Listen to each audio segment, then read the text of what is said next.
Just yesterday, I found this in my change. Well, actually, saw this side first, and I knew it was a wheat cent. And being that it's a 1911, it's pretty old. It's kind of cool to get one of these. Now, they did make 100 million of them from Philadelphia that year, so uh, it is what it is. Now, I do have a general question. When you're not feeling good, why is it this stuff is so good when you feel bad? I'm not sure why, but it sure is good. I've had a bit of a sniffles and stuff for the last week or so, week and a half. Now, moving along.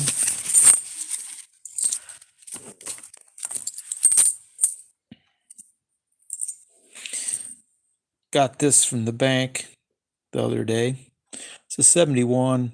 You can see a little bit of red paint left on it. Someone told me, or I saw a video that explained what that was all about. And also got a dollar coin, no big deal. That, like an arcade or somebody that uses a lot of coins, would paint them red so they wouldn't walk out of the establishment. Now, also got a proof Sacagawea, not super special, but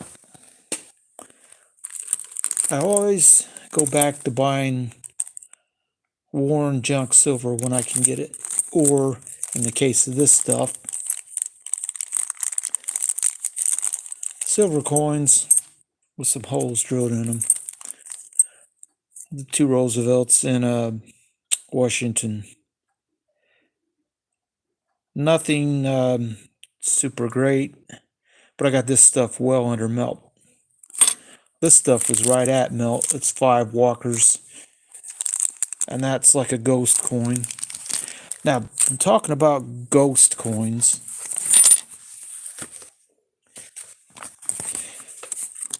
Don't see M's on these too often. This is a common star date, and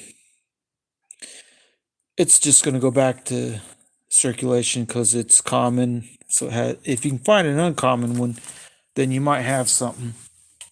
Now, getting back to the topic of ghost coins.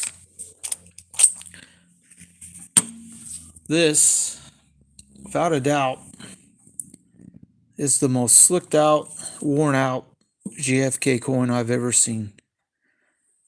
I know it's a 64 because there's a little spot of the D left on it.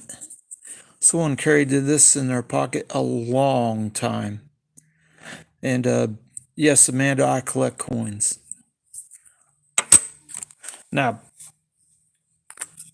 this particular one, 50-cent ones, don't really have any more ghost coins in it.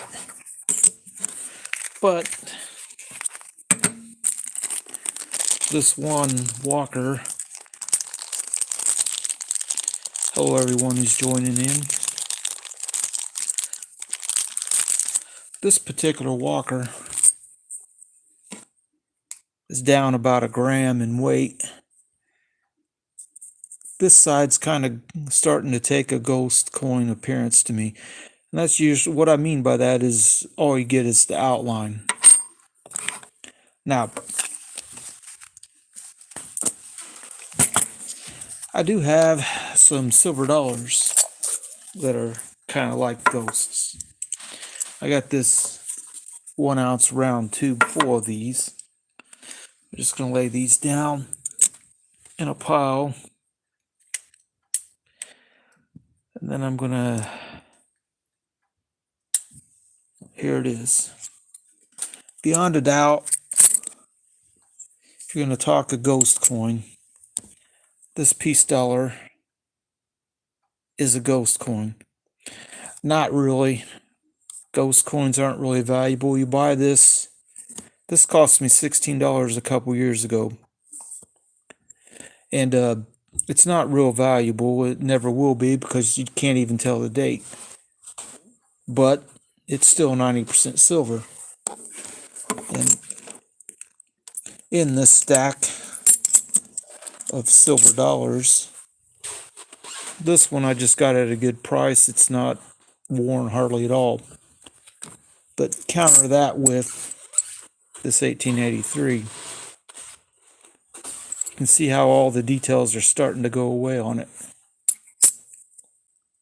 It's an Orleans mint. You can barely make out the O. There's a couple of these that are, I got them all near melt in the last couple years. That one's starting to ghost out some. I do have one of these in here, and I think this is it. No, this one's really starting to wear a lot too.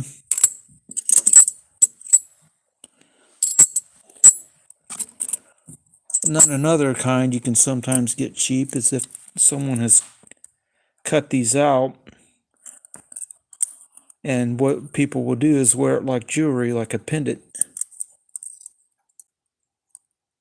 And most of the Morgans I've ever seen done like this are 1921 ones. And this is a 23 piece dollar, very common. Now, in this stack, you'll see some coins that have holes in them. This one cost me a little more because it's a 21 piece dollar, which is kind of a high premium coin. This one is a 21 Morgan, a hole in it. I got it for $18. And usually when they're damaged, that's when you can score your better prices. Now, set those down.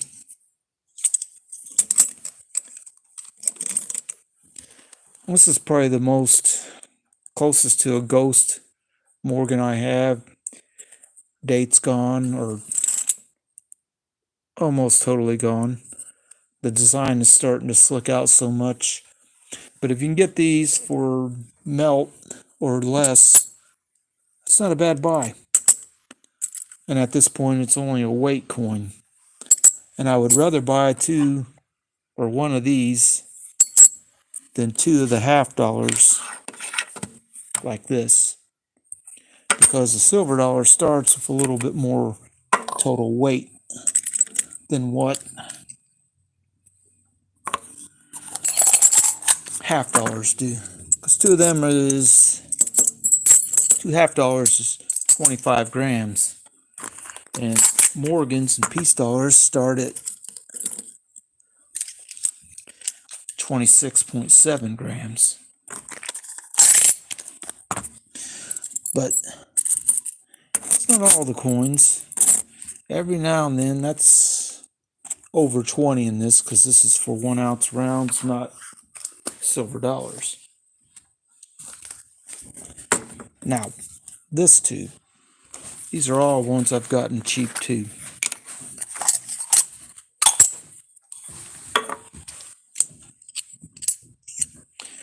Damaged, 23 with a hole. Very worn 23. The 22 that's quite worn. This one is nearly a ghost coin too. Worn out Morgans that are quite slick. I think these cost me, these two, $19 a piece last summer. And there's a pretty ghost piece dollar. Not very much left to it. And this Morgan, only part of the dates left. Very flat, very slick. This 34's been battered and beaten. And so is this 1901. All these were cheap. And none of them cost me more than $24. And then this You never see these circulated. I don't know who decided to circulate this and carry it in their pocket, but they did. It's 90% silver as well. I think it was $24, which I'll buy modern ones for that price. Modern silver dollars, that is, that are 90% silver. $24. I'll buy them if they have them. Well, this one, just because it was worn, was kind of weird. But that's kind of what I wanted to talk about, is when you're buying junk silver that's worn or damaged, you want to be able to get it at melt or below even. And preferably below, because this stuff has lost weight. These have a little because they've got holes drilled in them. But this stuff was so far underweight because the dimes were $2, the quarter was $2.50. It should have been more.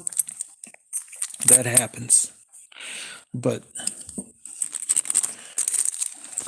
when I bought this, I think it was about 15 or 20 cents under melt per coin, because I added up the entire weight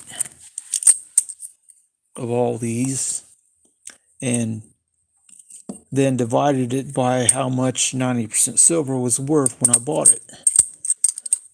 And these start at 12.5 grams, but all these are down. They're under 12. They're 11 something, every one of them, I believe. But that's what you do. So if it's 90 cents per gram when you buy it, and you're down a gram, you want this to be 90 cents below whatever the melt price is. And then you're at melt. If it's a little bit cheaper than that, you're even more under melt. But I really don't have a whole lot more to say. I just want to thank everyone for stopping by. And